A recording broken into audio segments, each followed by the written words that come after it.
Hello friends, வணக்கம் and welcome to Tamil பங்கு சந்தை. நான் உங்கள் கோபி. 18,000லேருந்து 17,000 வரைக்கும் கண்டினியூஸாக ஃபாலோ ஆன நிஃப்டி 50 வந்து இன்னைக்கு கொஞ்சம் இளைப்பாறு இருக்குன்னு நினைக்கிறேன். அதாவது இன்னைக்கு மேலேயும் கீழேயும் ரியாக்ட் ஆயிருந்தாலும் end of the day almost 8 points decrease ஆகி 0.05% நெகட்டிவ்ல 17,007ல் க்ளோஸ் ஆயிருக்கு.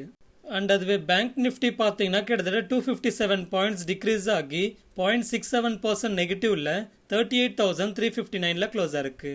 அண்ட் இன்னைக்கும் ஓவரால் மார்க்கெட்டில் IT sector and pharma sector தான் நல்லா பர்ஃபார்ம் பண்ணியிருக்கு. அண்ட் நேற்று யூஎஸ் மார்க்கெட்ஸ் வந்து நெகட்டிவாக க்ளோஸாக இருந்தது. ஆனால் இன்னைக்கு morning US futures and Asian markets எல்லாமே பாசிட்டிவ் ரியாக்டாக இருந்ததுனால இன்னைக்கு நம்மளோட மார்க்கெட்ஸ் கேப் அப்பில் ஓப்பன் ஆயிருந்தது. அண்ட் இந்த வாரம் மார்க்கெட்டில் முக்கியமாக 2 events இருக்கு. ஒன்று வந்து இந்த வாரம் F&ஓட எக்ஸ்பைரி வீக், தேர்ஸ்டே வந்து F&ஓட மந்த்லி எக்ஸ்பைரி. ஸோ அதனால் மார்க்கெட் வாலட்டாலாக இருக்கிறதுக்கு வாய்ப்பு இருக்கும். அண்ட் ஃப்ரைடே வந்து மானிட்டரி பாலிசி கமிட்டி மீட்டிங் இருக்கு. ஸோ இதோட அவுட்கமும் மார்க்கெட்டை வாலட்டலாக வைக்கிறதுக்கு வாய்ப்பு இருக்கு. அண்ட் ஆர்பிஐயோட அவுட்கம்ன்றது பெருசாக நெகட்டிவாக இல்லாமல் இருந்ததுன்னா நெக்ஸ்ட் வீக்ல இருந்து மார்க்கெட் ஓரளவுக்கு பாசிட்டிவ் ரியாக்ட் ஆகிறதுக்கு வாய்ப்பு இருக்கும். ஓகே, அடுத்து HFCL கம்பெனியோட அப்டேட்டை பார்க்கலாம். HFCL கம்பெனி ரிலேட்டடாக 2 அப்டேட்ஸ் இருக்கு. ஒன்று வந்து கம்பெனிக்கு ஆர்டர்ஸ் வந்திருக்கிறதா சொல்லியிருக்காங்க. அதாவது ஆப்டிக்கல் ஃபைபர் கேபிள்ஸ் அண்ட் அது ரிலேட்டடான அசசரிஸை சப்ளை பண்ணுறதுக்கு அரௌண்ட் 202 crores வர்த்துள்ள ஆர்டர்ஸ் வந்திருக்கிறதா அப்டேட் பண்ணியிருக்காங்க. அண்ட் இந்த ஆர்டர்ஸ் வந்து யார்கிட்ட இருந்து வந்திருக்கிறதா சொல்லியிருக்காங்கன்னா 167 crores வர்த்துள்ள ஆர்டர்ஸ் வந்து Reliance retail and Reliance projects and property management services என்ற கம்பெனி கிட்ட இருந்து ஆப்டிக்கல் ஃபைபர் கேபிள்ஸை சப்ளை பண்ணுறதுக்கு வந்திருக்கிறதா சொல்லியிருக்காங்க. அண்ட் 35 crores வர்த்துள்ள ஆர்டர்ஸ் வந்து ஓவர்சீஸ் கஸ்டமர்ஸ் கிட்ட இருந்து ஆப்டிக்கல் ஃபைபர் கேபிள்ஸ் அண்ட் அது ரிலேட்டடான அசசரிஸை சப்ளை பண்ணுறதுக்கு வந்திருக்கிறதா சொல்லியிருக்காங்க. அண்ட் இந்த ஆர்டர்ஸ் எல்லாமே மார்ச் 2023 எக்ஸிக்யூட் பண்ணணும்னு சொல்லியிருக்காங்க. அண்ட் அடுத்த அப்டேட் பார்த்தீங்கன்னா தமிழ்நாட்டில் இருக்கிற அவங்களோட ஹொசூர் பிளான்ட்ல பாலிமர் காம்பவுண்டை மேனுஃபேக்சர் பண்ற கிரீன்ஃபீல்டு ஃபெசிலிட்டி எஸ்டாப்ளிஷ் பண்ணிருக்கிறதா சொல்லியிருக்காங்க. அதாவது கிரீன்ஃபீல்டுன்றது புதுசாக ஸ்கிராச்ல இருந்து பில்ட் பண்ணா அதை கிரீன்ஃபீல்டுன்னு சொல்லுவாங்க.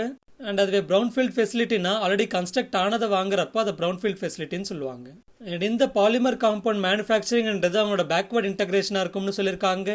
அதாவது ஒரு கம்பெனி மேனுஃபேக்சர் பண்ற ப்ராடக்டோட ரா மெட்டீரியல்ஸை அவங்களே மேனுஃபேக்சர் பண்ண ஆரம்பிச்சாங்கன்னா அதை பேக்வர்ட் இன்டகிரேஷன் சொல்லுவாங்க. ஸோ அப்படி இந்த பாலிமர் காம்பவுண்ட்ஸ்ன்றது இவங்க மேனுஃபேக்சர் பண்ணுற ஆப்டிக்கல் ஃபைபர் கேபிளோட கீ ரா மெட்டீரியலாக இருக்கு.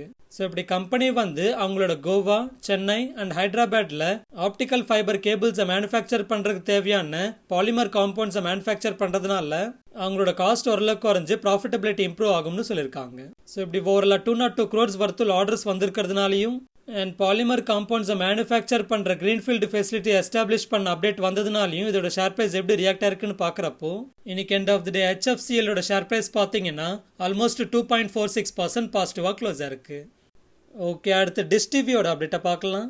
DishTV கண்டக்ட் பண்ண ஆனுவல் ஜெனரல் மீட்டிங்கில் 6 ரெசல்யூஷன்ஸில் 4 ரெசல்யூஷன்ஸை ஷேர் ஹோல்டர்ஸ் ரிஜெக்ட் பண்ணியிருக்காங்க. அதில் முக்கியமாக DishTVயோட நான் எக்ஸிக்யூட்டிவ் இண்டிபெண்டன்ட் டைரக்டரான ராகேஷ் மோகனோட ரீஅப்பாயின்மெண்ட்டை ரிஜெக்ட் பண்ணியிருக்காங்க. அண்ட் புது ஆடிட்டரோட அப்பாயின்மெண்ட்டையும் ரிஜெக்ட் பண்ணியிருக்காங்க. அண்ட் அந்த ஏஜிஎம் மீட்டிங்கை ஃபியூச்சர் டேட் எதுவும் சொல்லாமல் ஒத்தி வச்சிருக்காங்க. ஆக்சுவலாக DishTVல 21.4% ஸ்டேக் வச்சுட்டு இருக்கிற எஸ் பேங்க்குக்கும் DishTVக்கும் வைக்காத்தாகர் போயிட்டு இருக்கு. DishTVல கார்பரேட் கவர்னன்ஸ் இஷ்யூ இருக்குன்னு அதோட போர்டு வந்து ரீகான்ஸ்டிடியூட் பண்ணணும்னு எஸ் பேங்க் கண்டினியூஸாக வலியுறுத்திட்டு இருக்காங்க. ஸோ இப்படி இருக்கிறப்போ கம்பெனியோட சில ரெசல்யூஷன்ஸை ஷேர் ஹோல்டர்ஸ் ரிஜெக்ட் பண்ணிட்டு இருக்கிறதுனால DishTVல கார்பரேட் கவர்னன்ஸ் இஷ்யூ ரிலேட்டடாக இருக்கிற டிஸ்பியூட்ஸ்ன்றது கண்டினியூ ஆகும்னே எதிர்பார்க்கலாம். இனிவே இந்த ஓவரால் அப்டேட்க்கு அப்புறமா இன்னைக்கு DishTVயோட ஷேர் பிரைஸ் எப்படி ரியாக்ட் ஆயிருக்குன்னு பார்க்குறப்போ இன்னைக்கு DishTVயோட ஷேர் பிரைஸ் பார்த்தீங்கன்னா மேலேயும் கீழேயும் வாலட்டலாக ரியாக்ட் ஆயிருந்தாலும் end of the day almost 6.18% நெகட்டிவாக க்ளோஸ் ஆயிருக்கு. ஓகே, அடுத்து தமிழ்நாட்டில் ஆன்லைன் கேமிங் ரிலேட்டடாக ஒரு அப்டேட் வந்திருக்கு, அதை பார்க்கலாம்.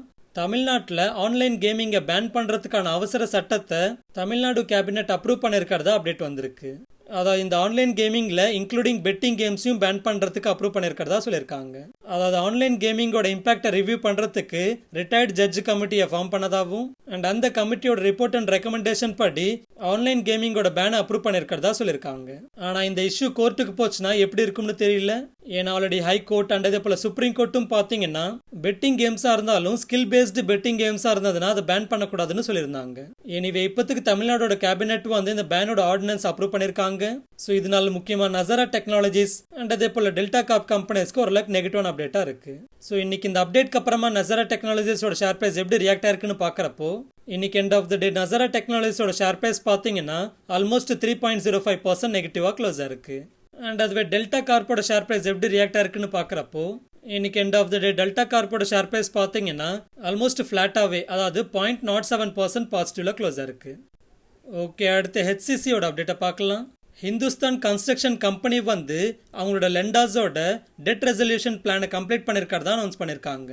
அதாவது அவங்களுக்கு கடன் கொடுத்த லெண்டாஸோட கடனை ரிசால்வ் பண்றதுக்கான அக்ரிமெண்ட்டுக்கு வந்திருக்கிறதா சொல்லியிருக்காங்க. ஸோ இதுக்காக அவங்களோட நான் கன்வெர்டபிள் பாண்ட்ஸை இஷ்யூ பண்ணிருக்கிறதாவும் சொல்லியிருக்காங்க. ஸோ இதனால அவங்களோட 3,575 crores வர்த்துள்ள டெட்ன்றது கம்மியாகும்னு எதிர்பார்க்கப்படுது. அண்ட் அரௌண்ட் 400 crores அளவுக்கு அவங்களோட ஆனுவல் இன்ட்ரெஸ்ட் சேவ் ஆகும். ஸோ இந்த அப்டேட்க்கு அப்புறமா இன்னைக்கு ஹிந்துஸ்தான் கன்ஸ்ட்ரக்ஷன் கம்பெனியோட ஷேர் பிரைஸ் எப்படி ரியாக்ட் ஆயிருக்குன்னு பார்க்குறப்போ இன்னைக்கு எண்ட் ஆஃப் த டே ஹெச்சிசியோட ஷேர் பிரைஸ் பார்த்தீங்கன்னா ஆல்மோஸ்ட் 20% ரைஸ் ஆகி அப்பர் சைக்கிட்ட ஹிட் பண்ணிருக்கு. ஓகே, அடுத்து அமர் ராஜா பேட்டரிஸோட அப்டேட்டை பார்க்கலாம்.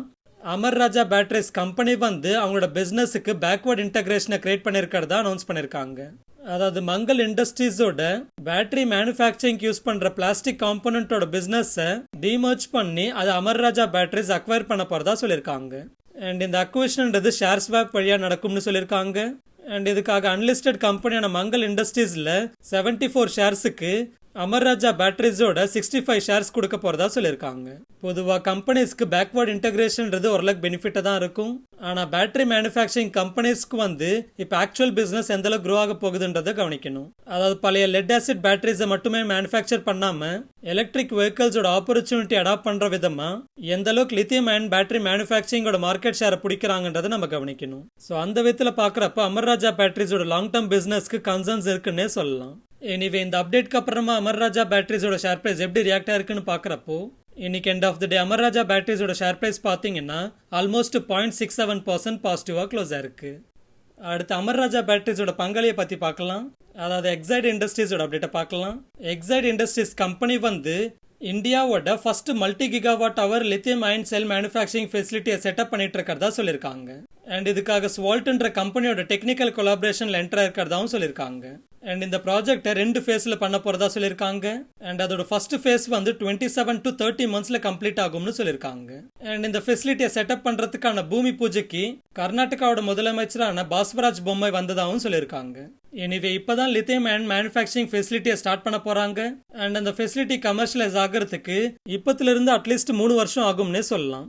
எனிவே இந்த அப்டேட்க்கு அப்புறமா இன்னைக்கு எக்ஸைட் இண்டஸ்ட்ரீஸோட ஷேர் பிரைஸ் எப்படி ரியாக்ட் ஆயிருக்குன்னு பார்க்குறப்போ இன்னைக்கு end of the day Exide இண்டஸ்ட்ரீஸோட ஷேர் பிரைஸ் பார்த்தீங்கன்னா ஆல்மோஸ்ட் 1.88% பாசிட்டிவாக க்ளோஸ் ஆயிருக்கு.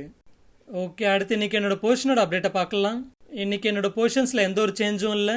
அதாவது எந்த ஒரு பொசிஷன்லேருந்து எக்ஸிட் ஆகலை அண்ட் எந்த ஒரு புது பொசிஷனும் எடுக்கல. ஓகே, அடுத்து ரிலையன்ஸ் இண்டஸ்ட்ரீஸோட அப்டேட்டை பார்க்கலாம். ரிலையன்ஸ் இண்டஸ்ட்ரீஸோட ரிலையன்ஸ் ரீட்டைல் கம்பெனி வந்து ரிலையன்ஸ் சென்ட்ரோன்ற பேர்ல fashion and lifestyle departmental ஸ்டோரை லான்ச் பண்ணிருக்கிறதா அனௌன்ஸ் பண்ணிருக்காங்க. And first Reliance Centro store வந்து டெல்லியில ஓபன் பண்ணிருக்கிறதா சொல்லியிருக்காங்க. ஓகே, அடுத்து மதர்சன் சுமி வயரிங் கம்பெனியோட அப்டேட்டை பார்க்கலாம். மதர்சன் சுமி வயரிங் கம்பெனியோட போர்டு வந்து செப்டம்பர் 30th மீட் பண்ணி போனஸ் ஷேர்ஸை இஷ்யூ பண்றதுக்கு கன்சிடர் பண்ணி அப்ரூவ் பண்ண போறதா சொல்லியிருக்காங்க. ஓகே, அடுத்து இன்னைக்கு எஃப்ஐஎஸ் அண்ட் டிஐஎஸோட டேட்டா பார்க்குறப்போ இன்னைக்கு எஃப்ஐஎஸ் வந்து கிட்டத்தட்ட 2,824 crores அளவுக்கு நெட் செல்லிங் பண்ணியிருக்காங்க. அண்ட் அதுவே டிஐஎஸ் பார்த்தீங்கன்னா கிட்டத்தட்ட 3,505 crores அளவுக்கு நெட் பையிங் பண்ணியிருக்காங்க. ஓகே, அடுத்து இந்த வாரம் எக்ஸ்பைரி ஆகிற நிஃப்டியோட ஆப்ஷன் செயின் பார்க்குறப்போ இமீடியட்டாக அதிகமான ஓப்பன் இன்ட்ரெஸ்ட்ன்றது அரௌண்ட் 17,500 ஸ்ட்ரைக் ப்ரைஸில் பில்டாக இருக்கு. அண்ட் அதே போல் புட் ஆப்ஷன் சைடில் அதிகமான ஓப்பன் இன்ட்ரெஸ்ட்ன்றது அரௌண்ட் 16,500 ஸ்ட்ரைக் ப்ரைஸில் பில்டாக இருக்கு. ஸோ இதோட டேட்டா படி பார்க்குறப்போ அடுத்த நிஃப்டியோட எக்ஸ்பைரி ரேஞ்சுன்றது 16,500 இருந்து 17,500 இருக்கும்னு எதிர்பார்க்கலாம். எனிவே அடுத்து நிஃப்டி எப்படி இருக்க போகுதுன்றதை நீங்கள் என்ன நினைக்கிறீங்கன்றதை நம்மளோட கமெண்ட்ல சொல்லுங்க. ஃபைனலாக ஃப்ரெண்ட்ஸ், ஒரு சின்ன ரெக்வஸ்ட், நம்மளோட ஒர்க் அண்ட் எஃபர்ட்ஸ் உங்களுக்கு பிடிச்சிருந்து நம்மளை சப்போர்ட் பண்ணணும்னு நினச்சிங்கன்னா நீங்கள் ஃப்ரீயாகவே சப்போர்ட் பண்ணலாம். ஸோ அதுக்காக நீங்கள் பண்ண வேண்டியது நம்ம வீடியோட டிஸ்கிரிப்ஷனில் இருக்கிற நம்ம சேனலோட லிங்க் ட்ரீயோட யூஆர்எல்லை கிளிக் பண்ணீங்கன்னா ஃபர்ஸ்ட் ட்ரேடிங் ஆர் டிமேட் அக்கௌண்ட்டை கிரியேட் பண்ணுறதுக்கான லிங்க்ஸ் இருக்கும். ஸோ நீங்களோ இல்லை உங்களுக்கு தெரிஞ்சவங்களோ புதுசாக trading R demat account create பண்ணுறப்போ இந்த லிங்க்ஸை யூஸ் பண்ணி கிரியேட் பண்ணிக்கோங்க. ஆக்சுவலாக நீங்கள் டேரெக்டாக வெப்சைட்லேருந்து கிரியேட் பண்ணுறதுக்கும் நம்மளோட ரெஃபரல் லிங்கை யூஸ் பண்ணி கிரியேட் பண்ணுறதுக்கும் எந்த ஒரு எக்ஸ்ட்ரா சார்ஜஸும் இல்லை. ஸோ டேரெக்டாக வெப்சைட்லேருந்து உங்களோட அக்கௌண்ட்டை கிரியேட் பண்ணுறதை விட நம்மளோட இந்த ரெஃபரல் லிங்க்ஸை யூஸ் பண்ணி உங்களோட அக்கௌண்ட் கிரியேட் பண்ணுறப்போ நீங்கள் நம்ம சேனலுக்கு பண்ணக்கூடிய உங்களால் முடிஞ்ச சப்போர்ட்டாக இருக்கும். அண்ட் அதே போல் நீங்கள் லைஃப் இன்சூரன்ஸில் அப்ளை பண்ணணும்னு நினச்சாலோ இல்லை இன்சூரன்ஸ் கம்பெனிஸ் ப்ரொவைட் பண்ணுற guaranteed investment plans or health insurance or vehicle இன்சூரன்ஸ்னு இதில் எதில் அப்ளை பண்ணணும்னு நினைக்கிறீங்களோ அதை கிளிக் பண்ணி கூகுள் ஃபார்மை ஃபில் பண்ணுங்க. ஸோ இந்த கூகுள் ஃபார்ம் ஃபில் பண்ண பிறகு உங்களுக்கு ஃபர்ஸ்ட் வந்து அந்த ப்ராடக்ட்டோட ஃப்ரீ டீடைல்டு எக்ஸ்பிளனேஷன்ஸ் கொடுப்போம். அடுத்து அதில் ஹேசல் ஃப்ரீயாக அப்ளை பண்ணுறதுக்கு ஹெல்ப் பண்ணுவோம். அண்ட் அப்ளை பண்ண பிறகும் லைஃப் லாங் உங்களுக்கான பர்சனல் சப்போர்ட் ஃப்ரீயாகவே கொடுப்போம். அடுத்து ஃப்ரீ ஃபினான்ஷியல் பிளானிங் கன்சல்டன்சி வேணும்னா இந்த லிங்கை கிளிக் பண்ணி கூகுள் ஃபார்மை ஃபில் பண்ணுங்க. அடுத்து ஸ்டாக் மார்க்கெட்டுக்கு லிங்க் ஆகாத அண்ட் அதோட வாலட்டிலிட்டி இல்லாத இன்வெஸ்ட்மெண்ட்ஸ் ஆன பாண்ட்ஸ், டெபஞ்சர்ஸ், இன்வாய்ஸ் டிஸ்கவுண்டிங்னு ஃபிக்ஸ்டு ரிட்டர்ன் கொடுக்குற இன்வெஸ்ட்மெண்ட்ஸ் பண்றதுக்கான ட்ரேட் கிரெட் ஆர் வின்ட்வெல்த்தோட அக்கௌண்ட்டை கிரியேட் பண்றதுக்கு இந்த லிங்கை யூஸ் பண்ணி கிரியேட் பண்ணிக்கோங்க. அண்ட் அதே போல கிரிப்டோ கரன்சில ட்ரேட் பண்றதுக்கான வேசிரெக்ஸ் அக்கௌண்ட் அண்ட் டாக்ஸ் ஃபைலிங் பண்றதுக்கான குவிக்கோ அக்கௌண்ட்டை கிரியேட் பண்றதுக்கும் இந்த லிங்க்ஸை யூஸ் பண்ணி கிரியேட் பண்ணிக்கோங்க. அண்ட் ஃபைனலாக நம்மளோட சோஷியல் மீடியாஸில் கனெக்ட் ஆகணும்னா அதாவது Telegram channel, Instagram, YouTube, Twitter and ஃபேஸ்புக்கில் கனெக்ட் ஆகணும்னா இங்கே இருக்கிற அதோட லிங்க்ஸை யூஸ் பண்ணி கனெக்ட் பண்ணிக்கோங்க. முக்கியமாக நம்மளோட டெலிகிராம் சேனலில் கனெக்ட் பண்ணிக்கிட்டீங்கன்னா மார்க்கெட் டைமிங்கில் வர அப்டேட்ஸ் எல்லாமே உங்களுக்கு வந்து சேரும். அண்ட் ஈவன் ஒரு ஸ்டாக்கை பற்றி அதோட பாஸ் டேட்டா எல்லாமே தெரிஞ்சுக்கணும்னாலும் நம்மளோட டெலிகிராம் சேனல்ன்றது உங்களுக்கு ரொம்பவே யூஸ்ஃபுல்லாக இருக்கும். ஃபார் எக்ஸாம்பிள் நீங்கள் இந்தியா புல்ஸ் ஹவுசிங் ஃபினான்ஸை பற்றி ப்ரீவியஸாக என்னென்ன அப்டேட்ஸ் வந்திருக்குன்னு தெரிஞ்சுக்கணும்னா நம்மளோட டெலிகிராம் சேனலுக்குள்ள போய் பார்த்தீங்கன்னா சர்ச் பட்டன் இருக்கும். ஸோ அந்த சர்ச் பட்டனை கிளிக் பண்ணி இந்தியா புல்ஸ்ன்னு சர்ச் பண்ணுங்க. ஸோ அப்படி சர்ச் பண்ணதுமே இந்தியா புல்ஸ் ரிலேட்டடா என்னென்ன ப்ரீவியஸா அப்டேட் வந்திருக்குன்ற டேட்டா எல்லாமே இங்கே லிஸ்ட் ஆகிடும். அண்ட் ஃபைனலாக இந்த வீடியோ பிடிச்சிருந்தா லைக் பண்ணுங்க, சேனல் பிடிச்சிருந்தா சப்ஸ்கிரைப் பண்ணுங்க, உங்களுக்கு ஏதாவது கேள்வி இருந்தால் கமெண்ட் பண்ணுங்க.